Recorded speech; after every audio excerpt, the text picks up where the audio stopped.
Hi friends, ಹೇಗಿದ್ದೀರಾ? ಎಲ್ಲ ಚೆನ್ನಾಗಿದ್ದೀರಾ ಅಂತ ಅಂದ್ಕೊಳ್ತೀನಿ. ವರ್ಣಿಕಾ ಅಡುಗೆ ಮನೆಗೆ ಸ್ವಾಗತ.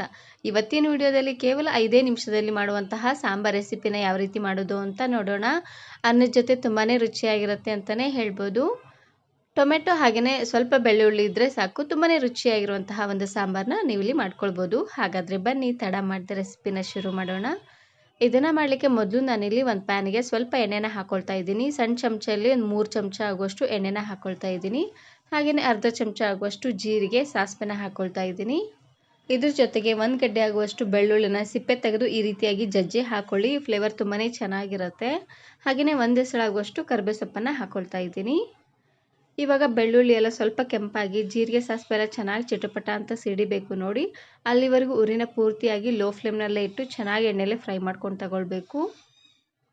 ನಾನು ಇದೇ ರೀತಿ ಬಹಳಷ್ಟು ವೆರೈಟಿ ಆಗಿರುವಂತಹ ಸಾಂಬಾರ್ ರೆಸಿಪೀಸ್ನ ಅಪ್ಲೋಡ್ ಮಾಡಿದ್ದೀನಿ. ವಿಡಿಯೋ ನೋಡಿಲ್ಲ ಅಂದರೆ ಈ ವಿಡಿಯೋ ಕೊನೆಯಲ್ಲಿ ಹಾಕಿರ್ತೀನಿ, ನೋಡಿ ಚೆಕ್ ಮಾಡಿ. ಇವಾಗ ನಾನಿಲ್ಲಿ ಮೀಡಿಯಮ್ ಸೈಜಿನ 2 ಟೊಮೆಟೊನ ಹಾಕ್ಕೊಳ್ತಾ ಇದ್ದೀನಿ. ಆದಷ್ಟು ಚೆನ್ನಾಗಿ ಹಣ್ಣಾಗಿರುವಂತಹ ಟೊಮೆಟೊನ ಹಾಕ್ಕೊಳ್ಳಿ. ನೋಡಿ, ಟೊಮೆಟೊ ಹಾಕ್ತಿದ್ದಂಗೆ ಇವಾಗ ನಾನಿಲ್ಲಿ ರುಚಿಗೆ ತಕ್ಕಷ್ಟು ಉಪ್ಪು ಹಾಗೆಯೇ 1/4 ಚಮಚ ಆಗುವಷ್ಟು ಅರಿಶಿನ ಪುಡಿನ ಹಾಕ್ಕೊಳ್ತಾ ಇದ್ದೀನಿ. ಉಪ್ಪು ಹಾಗೆಯೇ ಅರಿಶಿನ ಪುಡಿನ ಹಾಕಿ ಬೇಯಿಸೋದ್ರಿಂದ ಟೊಮೆಟೊ ಬೇಗ ಸಾಫ್ಟ್ ಆಗುತ್ತೆ. ನಾನಿಲ್ಲಿ ಒಂದು ಹೊತ್ತಿಗೆ 4 ಜನಕ್ಕಾಗುವಷ್ಟು ಮಾಡಿ ತೋರಿಸ್ತಾ ಇದ್ದೀನಿ. ನೀವು ಸ್ವಲ್ಪ ಜಾಸ್ತಿ ಜನಕ್ಕೆ ಮಾಡ್ಕೊಳ್ಳೋ ಹಾಗಿದ್ರೆ ಎಲ್ಲ ಇಂಗ್ರೀಡಿಯೆಂಟ್ಸನ್ನು ಸ್ವಲ್ಪ ಜಾಸ್ತಿ ಅನ್ನೋಂಗೆ ಹಾಕ್ಕೊಳ್ಳಿ. ನೋಡಿ, ಟೊಮೆಟೊ ಎಲ್ಲ ಈ ರೀತಿಯಾಗಿ ಸಾಫ್ಟ್ ಆದಮೇಲೆ ಸ್ಪೂನಿನ ಸಹಾಯದಿಂದ ಈ ರೀತಿಯಾಗಿ ನೀಟಾಗಿ ಸ್ಮ್ಯಾಶ್ ಮಾಡ್ಕೊಳ್ಳಿ. ಈ ರೀತಿಯಾಗಿ ಮಾಡೋದ್ರಿಂದ ಟೊಮೆಟೊ ಅಲ್ಲಿರುವಂಥ ಹುಳಿ ಎಲ್ಲ ಚೆನ್ನಾಗಿ ಬಿಟ್ಕೊಳ್ಳುತ್ತೆ. ಇವಾಗ ನಾನಿಲ್ಲಿ 1 ಚಮಚ ಆಗುವಷ್ಟು ಅಚ್ಕಾರದ ಪುಡಿನ ಹಾಕ್ಕೊಂಡು ಈ ರೀತಿಯಾಗಿ ಮಿಕ್ಸ್ ಮಾಡಿಕೊಂಡು ನೀರನ್ನು ಹಾಕ್ಕೊಳ್ತಾ ಇದ್ದೀನಿ. ಖಾರ ಪುಡಿನ ಹಾಕಿದಾದ್ಮೇಲೆ ಜಾಸ್ತಿ ಹೊತ್ತೆಲ್ಲ ಬೇಯಿಸೋದು ಬೇಡ, ಬೇಯಿಸಿದ್ರೆ ಒತ್ತೋದಂಗೆ ಆಗ್ಬಿಡುತ್ತೆ. ಇವಾಗ ನಾನಿಲ್ಲಿ 2 ಗ್ಲಾಸ್ ಆಗುವಷ್ಟು ನೀರನ್ನು ಹಾಕ್ಕೊಂಡಿದ್ದೀನಿ. ನಿಮಗೆ ಸಾಂಬಾರಿಗೆ ಎಷ್ಟು ನೀರು ಬೇಕೋ ಅಷ್ಟು ನೀರನ್ನು ನೀವಿಲ್ಲಿ ಹಾಕ್ಕೊಳ್ಬೋದು. ಲಾಸ್ಟಲ್ಲಿ ಸಣ್ಣದಾಗಿ ಕಟ್ ಮಾಡಿರುವಂತಹ ಕೊತ್ತಂಬರಿ ಸೊಪ್ಪು ಹಾಗೆಯೇ 1 ಚಮಚ ಆಗುವಷ್ಟು ಸಾಂಬಾರು ಪುಡಿ ಮಸಾಲಾನ ಹಾಕ್ಕೊಳ್ತಾ ಇದ್ದೀನಿ.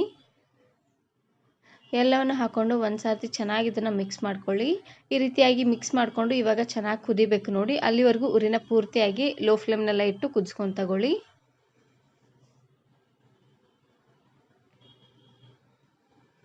ಇವಾಗ ನೋಡ್ತಾ ಇರ್ಬೋದು ಸಾಂಬಾರು ಚೆನ್ನಾಗಿ ಕುದಿ ಬರ್ತಾ ಇದೆ. ಕುದಿ ಬರುವಂಥ ಟೈಮಲ್ಲಿ ರುಚಿ ನೋಡಿ, ಉಪ್ಪೇನಾದರೂ ಸ್ವಲ್ಪ ಕಡಿಮೆ ಅಂತ ಅನಿಸಿದ್ರೆ ಇನ್ನು ಸ್ವಲ್ಪ ಉಪ್ಪನ್ನು ಹಾಕ್ಕೊಂಡು ಚೆನ್ನಾಗಿ ಕುದಿಸ್ಕೊಳ್ಳಿ. ಇವಾಗ ನಾನಿಲ್ಲಿ ಲಾಸ್ಟಲ್ಲಿ 3 ಚಮಚ ಆಗುವಷ್ಟು ಶೇಂಗಾ ಪುಡಿನ ಹಾಕ್ಕೊಳ್ತಾ ಇದ್ದೀನಿ. ಶೇಂಗಾನ ಚೆನ್ನಾಗಿ ಹುರಿದು ಈ ರೀತಿಯಾಗಿ ಪೌಡ್ರ್ ಮಾಡಿ ಇಟ್ಟಿದ್ದೆ. ಆ ಪುಡಿನ ಹಾಕಿದಾದ್ಮೇಲೆ ಒಂದು ಸರ್ತಿ ಈ ರೀತಿಯಾಗಿ ಚೆನ್ನಾಗಿ ಮಿಕ್ಸ್ ಮಾಡಿಕೊಂಡು ಇವಾಗ ಉರಿನ ಪೂರ್ತಿಯಾಗಿ ಲೋ ಫ್ಲೇಮ್ನಲ್ಲೇ ಇಟ್ಟು ಚೆನ್ನಾಗಿ ಎಣ್ಣೆ ತೇಲಿ ಬರಬೇಕು ನೋಡಿ, ಅಲ್ಲಿವರೆಗೂ ಇದನ್ನು ಕುದಿಸ್ಕೊಂಡ್ರೆ ಆಯಿತು. ಆವಾಗವಾಗ ಕೈ ಆಡ್ತಾನೆ ಇರಿ, ಯಾಕಂದರೆ ನಾವು ಶೇಂಗಾ ಪುಡಿನ ಹಾಕಿರೋದ್ರಿಂದ ಬೇಗ ತಳ ಹಿಡಿದು ಬಿಡುತ್ತೆ. ಇವಾಗ ನೋಡ್ತಾ ಇರ್ಬೋದು ಚೆನ್ನಾಗಿ ಎಣ್ಣೆ ತೇಲಿ ಬರ್ತಾ ಇದೆ. ಈ ರೀತಿಯಾಗಿ ಕುದಿಸ್ಕೊಂಡ್ರೆ ಆಯಿತು. ತುಂಬಾ ರುಚಿಯಾಗಿರುವಂತಹ ಒಂದು ಸಾಂಬಾರು ರೆಡಿ ಆಗೋಗ್ಬಿಡುತ್ತೆ. ಇದು ಉತ್ತರ ಕರ್ನಾಟಕ ಸೈಡ್ ತುಂಬಾ ಫೇಮಸ್ಸು ಅಂತಲೇ ಹೇಳ್ಬೋದು. ಶೇಂಗಾ ಸಾರು ಜಾಸ್ತಿ ಹೊತ್ತೆಲ್ಲ ಟೈಮ್ ಹಿಡಿಸೋದಿಲ್ಲ, ಒಂದು 5 ನಿಮಿಷದಲ್ಲಿ ಈ ಸಾರನ್ನು ಮಾಡ್ಕೊಳ್ಬೋದು. ಇದನ್ನು ನೀವು ಬಿಸಿ ಬಿಸಿಯಾಗಿರುವಂತಹ ಅನ್ನದ ಜೊತೆಗೆ ಸ್ವಲ್ಪ ಈ ರೀತಿಯಾಗಿ ಶೇಂಗಾ ಸಾರು ಹಾಗೆಯೇ ನೆಂಚಿಗೆ ಏನಾದರೂ ಮಾಡ್ಕೊಳ್ಳಿ, ಚೆನ್ನಾಗಿರುತ್ತೆ. ನಾನಿವತ್ತು ಮಜ್ಜಿಗೆ ಮೆಣಸಿನಕಾಯಿನ ಮಾಡ್ಕೊಂಡಿದ್ದೆ. ಈ ವಿಡಿಯೋ ಇಷ್ಟ ಆದರೆ ಈಗಲೇ ಒಂದು ಲೈಕ್ ಬಟನನ್ನು ಕ್ಲಿಕ್ ಮಾಡಿ, ಫ್ರೆಂಡ್ಸ್ ಆ್ಯಂಡ್ ಫ್ಯಾಮಿಲಿ ಜೊತೆಗೆ ಶೇರ್ ಮಾಡಿ. ಹಾಗೆಯೇ ಮತ್ತಷ್ಟು ಹೊಸ ರೆಸಿಪಿಗಾಗಿ ವರ್ಣಿಕಾ ಅಡುಗೆ ಮನೆ ಯೂಟ್ಯೂಬ್ ಚಾನಲನ್ನು ಸಬ್ಸ್ಕ್ರೈಬ್ ಮಾಡ್ಕೊಳ್ಳಿ. Thanks for watching.